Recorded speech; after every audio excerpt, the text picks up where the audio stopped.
Olá, muito bom dia, graça e a paz do nosso Senhor e Salvador Jesus. Vamos ao nosso 8º capítulo da série A Lepra da Alma.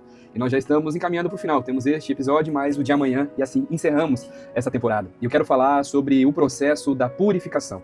Nos 7 capítulos anteriores, citei alguns exemplos, alguns arquétipos, modelos de pessoas que denunciavam a lepra como uma enfermidade muito além do físico, aquelas manchas na pele, falta de sensibilidade física, mas uma enfermidade de caráter emocional, almático, de posicionamento, um caráter, por muitas vezes, reprovado diante do Senhor. Eu quero usar como base no texto de hoje, no devocional de hoje, o texto lá do livro de Levítico, onde ele fala acerca da purificação daqueles que estavam sendo acometidos pela lepra. E assim está escrito. Levítico 14, versículos 1, 2 e 3, eu vou ler com você.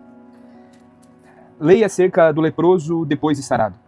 Disse o Senhor a Moisés: esta será a lei do leproso no dia da sua purificação. Será levado ao sacerdote. Este sairá fora do arraial, o examinará, e se a praga da lepra do leproso estará curada. Irmãos, ao longo deste capítulo 14 aqui, Moisés sendo boca de Deus, como eu li esse texto com você, o próprio Deus instruindo aquilo que deveria de ser escrito como um padrão para a purificação da lepra, daqueles quais haviam sido acometidos, traz muitas coisas preciosas aqui e que vão diretamente de encontro àquilo que nós falamos nos nossos 7 primeiros encontros. Nós observamos aqui que a lepra ela vai muito além de uma cura física, assim como um milagre possivelmente poderia acontecer, e amanhã nós falaremos de um leproso no Novo Testamento, qual o Senhor Jesus curou de forma milagrosa, mas tem algumas características ali muito preciosas para nós termos o entendimento também. Quando nós vamos lendo esse texto aqui de Levítico 14, nós observamos aqui que existem uma série de recomendações, instruções, situações em que esse leproso que estava assim nesta condição, acometido pela lepra, ele deveria de cumprir. E tudo aquilo que de alguma forma o Senhor exige que ele faça através dos escritos aqui, levaria ele de volta para um ambiente de submissão, devoção e entrega absoluta diante do nosso único Deus e Pai. Falamos aqui sobre orgulho, falamos aqui sobre insubmissão, falamos aqui sobre o individualismo, falamos aqui sobre a autossuficiência, sobre rebeldia, todos os dias que passaram até chegar o dia de hoje aqui, e cada uma das recomendações que o Senhor traz aqui, usando Moisés para escrever esses versos, esses versículos que foram descritos aqui, eles vão diretamente em encontro a cada um desses posicionamentos emocionais e almáticos. Quando nós vemos ali no versículo 4, a Bíblia diz que para aquele que fosse purificado, deveria de fazer alguns sacrifícios aqui, deveria separar 2 aves, onde sacrificaria uma e liberaria a outra, isso mostrando que para que algo morresse na vida desta pessoa, algo encerrasse, o ciclo encerrasse, outra haveria de viver, e esta seria a nova vida desta pessoa ali, que estaria sendo purificada da lepra. Ali no versículo 7 diz que deveria de haver uma aspersão de 7 vezes do sangue daqueles animais que ali estavam sendo sacrificados. Então, só assim essa pessoa se declararia limpa. Isso fala sobre também um ato de obediência, aquilo que o Senhor mesmo haveria de fazer. Existe uma semelhança com Naamã aqui também, tendo que mergulhar 7 vezes naquele rio, e o Senhor aqui fala que 7 vezes deveria aspergir, essa pessoa deveria se submeter 7 vezes ao mesmo procedimento para que ela mostrasse ali sim que ela estaria curada. Então, aquele que estaria limpo, aqui no versículo 8, diz que ele deveria lavar suas próprias vestes, ele mesmo deveria ser participante daquilo que de alguma forma ele estava expondo às pessoas, aquilo que as pessoas viam agora nesse momento, ele mesmo deveria lavar as suas vestes. Quando nós vemos ali no versículo 9, diz que no 7º dia ele rasparia todo o seu cabelo, rasparia a barba, as sobrancelhas, rasparia todo o pelo, lavaria toda a sua veste, banharia o seu corpo. Fala sobre ele se mostrar, ele se apresentar também de uma nova forma ali. Tudo aquilo que de alguma forma era traços daquela pessoa que estava leprosa, a partir do momento em que ele decide ali passar por esse processo de purificação, se submetendo àquilo que o sacerdote haveria de fazer, ele passa por uma transformação externa também. Ele mesmo precisa se mostrar diferente. Olha só que maravilhoso. Ele segue que no 8º dia teria que fazer mais algum sacrifício.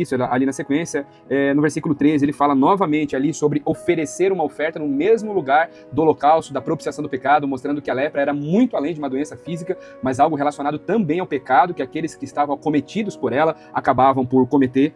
Quando nós chegamos ali no versículo 14, nós vemos que o sangue da oferta pela culpa deveria ser colocado na orelha direita desse homem, no polegar da sua mão, na própria palma da sua mão, no seu pé direito, na cabeça, mostrando que o ouvir daquele homem, daquela mulher que seria purificada dessa lepra deveria ser diferente. O polegar fala sobre servir, a mão dessa pessoa fala sobre ela estar servindo, segurando ali no arado do Senhor, que tantas vezes é simbolizado. Nós vemos ali o pé direito também, o andar desse homem deveria ser purificado a partir desse momento, onde ele teria este encontro com o sacerdote ali, que sim representava a presença do próprio Deus. O óleo no final, o sangue deveria ser aspergido sobre a sua cabeça, mostrando que a sua mente haveria de ser transformada também da mesma forma ali nessa situação. Tudo isso mostrando uma submissão à lei. E se esse homem, se essa mulher, lá no versículo 21 diz que ele fosse pobre, nada mudaria. Ele deveria fazer a mesma coisa, deveria passar pelos meus processos, claro, que com um investimento menor, é aquilo que está descrito aqui no livro de Levítico, mas ele deveria passar pela mesma situação. Lembrando que a lepra que acomete as almas das pessoas, ela vai muito além de níveis sociais, camadas sociais, estruturas financeiras, não. Quando decidem ser purificados, aqueles que de alguma forma ali estão acometidos por essa lepra, trazendo todos esses traços de caráter corrompido, independente da posição social e financeira que essa pessoa está, ela deverá se submeter àquilo que somente Deus pode fazer na sua vida. A lepra não é curada com imposição de mãos, não, irmãos. A lepra é curada com um novo posicionamento. Se você tem diagnosticado na sua própria vida aí alguns traços da lepra dentro do seu coração, tem impedido você de fluir na comunhão com os irmãos, tem visto talvez um grande distanciamento com as pessoas, tem visto talvez uma corrupção da sua identidade com essas manchas, se você tem percebido que tem perdido a sensibilidade para com as coisas espirituais, pode ser que você esteja acometido por essa lepra e precise passar por um processo de purificação. Observe que todas as vezes que fala sobre cura de lepra, o termo usado é purificação. Vai muito além de cura, vai para o âmbito da transformação. Irmãos, o Senhor permitiu que nós estivéssemos por esses dias trazendo toda essa exposição, e se você está acompanhando aqui desde o primeiro dia, procure avaliar o seu posicionamento, o seu comportamento, e amanhã eu quero trazer uma melhor notícia ainda do que esta. A lepra ela não pode ser curada, mas nós podemos ser purificados. Existe alguém que já colocou, instalou, inaugurou a purificação com a obra redentora da cruz. E amanhã nós falaremos aonde Jesus entra em todo esse processo. Por hoje, vamos orar.